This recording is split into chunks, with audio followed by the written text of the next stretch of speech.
қалғаннан құлымым деп аймалаған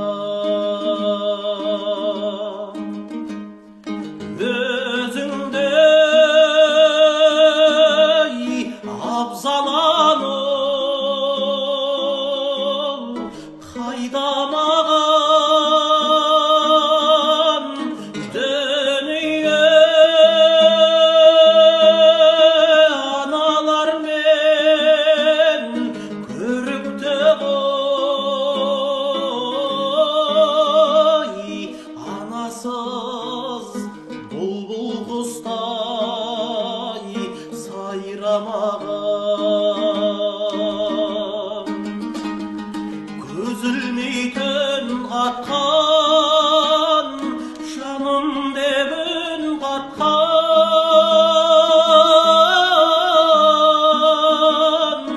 аялап баласын